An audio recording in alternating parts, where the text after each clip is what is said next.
Hey Bear, hey Bear, yo. I'm trying to think what my earliest experience of walking, and particularly walking in natural spaces, is. A regular routine for our family was an evening pulling out the guidebook, the hiking guidebook, going, where are we going to walk tomorrow? And often it would even be, like, where are we going to go this evening?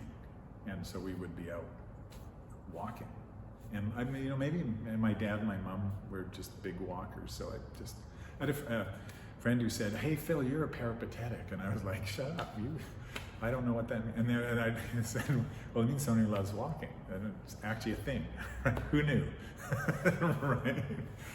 So, like, we walk at about 3 miles an hour, 5 kilometers an hour. And our minds tend to work well at that speed. We're attentive at that speed. But most of the times we're in cars and vehicles and planes, so we're usually going faster than the speed of thought and thoughtfulness.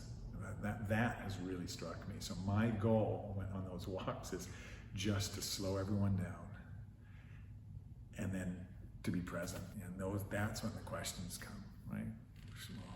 Well, what kind of damage are we actually, should we even be walking here? Like, for me, that's a fundamental question now. With all the work we've done with the Shuswap Trail Alliance, I find myself now waking up at night going, should we even done this?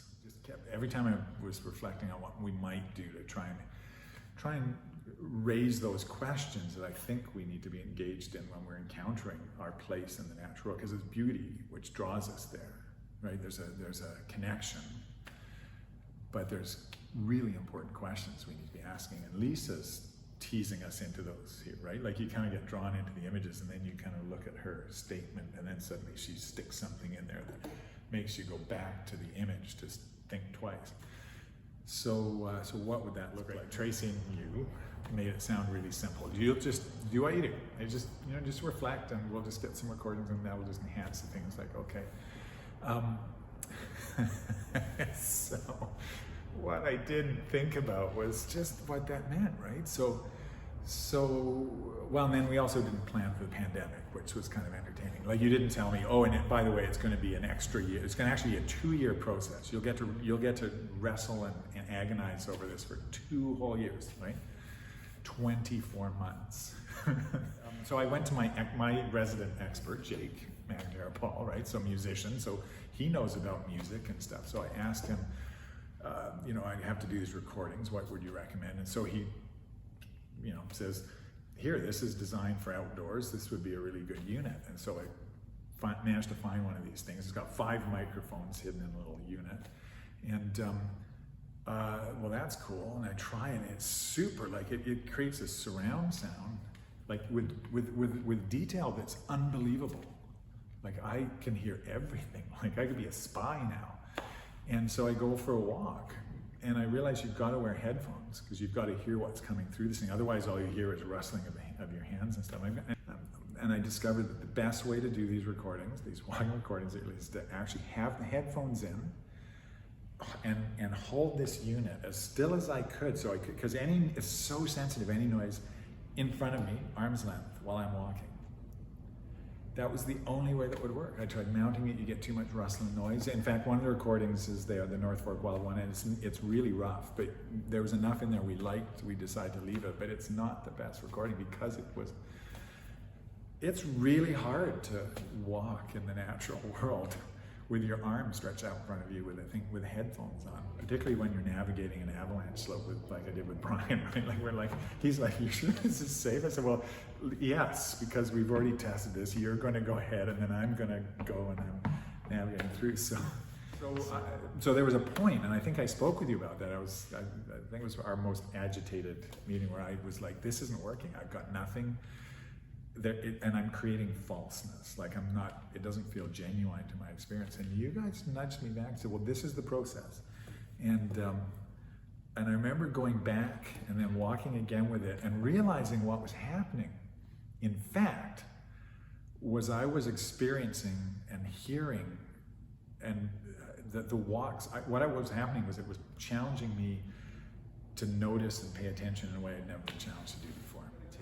For every hour of the walk, we've got to bring that into something and still reflect something of this. So that actually became the storytelling process, was the technical art. To get down to one of those little tiny, what you might hear as well, this is pretty rough, he probably just recorded it and just threw it together. Hours, like hundreds of hours just to get down to kind of, I did a few where I'd record the whole walk. My arm was exhausted, which is cool because you can have the whole thing, but then I'd have to go through the whole thing and mine it. And I discovered that, for me anyways, the process really, every time I kept going, well, I'll just go through and pick the best bits I remember. And once I got into it, no, I had to create a spreadsheet, go through it second by second. And when each time there was a rhythm to the walk, and there was key moments, and that, so I'm basically taking the walk audio, creating a storyboard of the actual walk audio as I'm experiencing it with time. So there's time right now. This thing over time, and then mining that and going, how do I stitch together enough of this into something that feels like a little bit of a walk? So it feels like you've kind of had a start, a beginning, a middle, and end, but it's still the journey and the process. There's the sense of breadth. So I was trying to do all of that stuff. It's this story of Brian and I, going out for a day. It was a beautiful day. It was cold. We also, by the time the stability was reasonable and we finally got out, it was like, I think it was like a minus 15, 16. The wind chill 20 plus days. So it was cold. So all of the right things for a winter alpine experience. And then so it's a journey of two friends, and us, some of the dialogue is us thinking through what it means to just be safe in the landscape together. But then when we would stop, you'll hear it, right? There's a gentleness about the landscape and the natural environment speaking to you once you're in there, in that place. And so there's bird life and the wind and the coldness of the weather and the movement of the wind in the trees. So the rest of the natural world, kind of our own encounter, just even the oohs and ahs of that. Plus it was a grunt. So you do hear a lot of breathing and puffing. So, and I think I mentioned to you, Louis Thomas is teasing me, going, yeah, a lot of heavy breathing in these recordings. Sure, out of shape, Phil. It's true. Right? That was the one thing I could hear. It's like, wow, well, hey, it's an honest recording. This is what you get. So it's gentle, and for me, very indicative of a day just being present in the alpine. Yeah, let's go for a walk.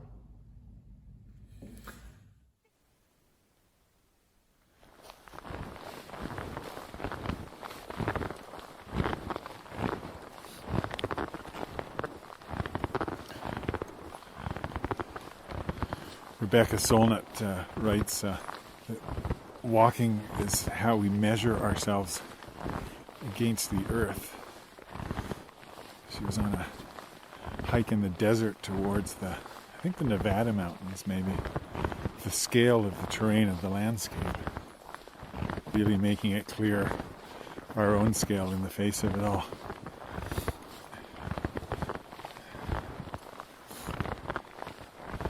There's a humility to hiking the alpine in the winter.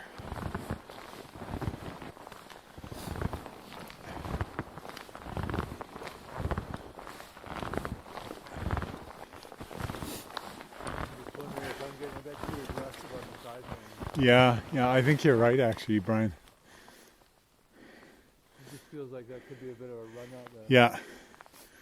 And you can see this opening a bit too ahead, and so we end up on the cross slope. I'm going to skirt down, I think. Yeah, I'm with you.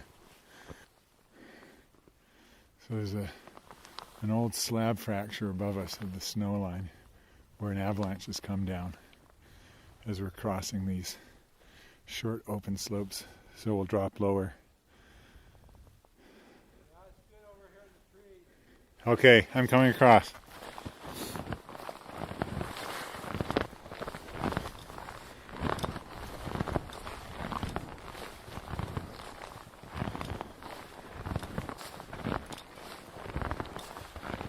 Measuring ourselves against the earth.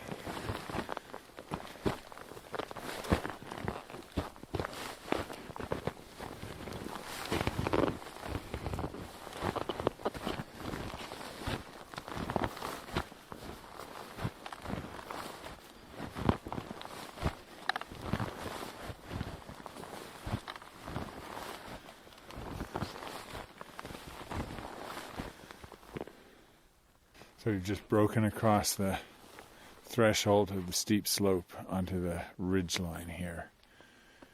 And the sense of elation is very gratifying.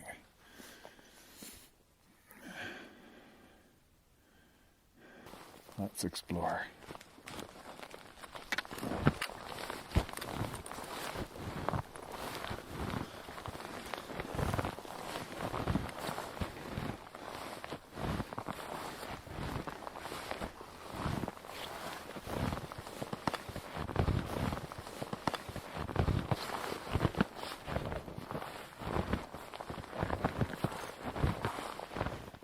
Sunlight coming through the trees, frost in the air. The lichen, the light green of the lichen is creating this faint green hue in the branches. And then shadow, blue sky.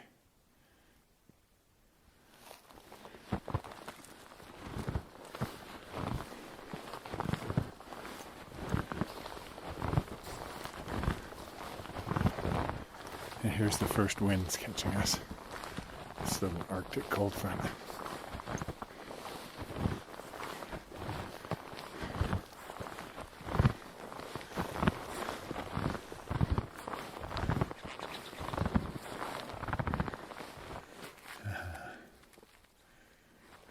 We are the visitors.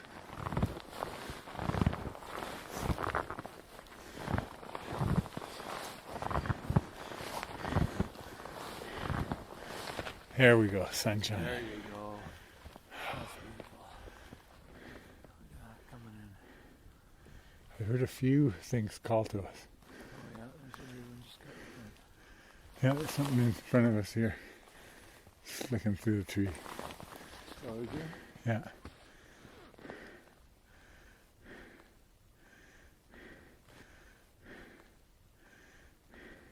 All right, we should keep plodding here if we're gonna make time to get down.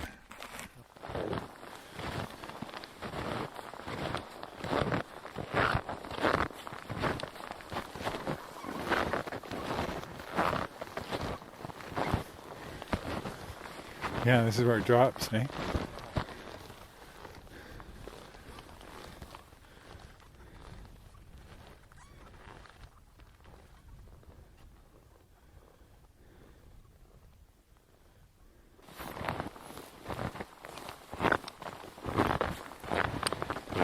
Measure ourselves against the land.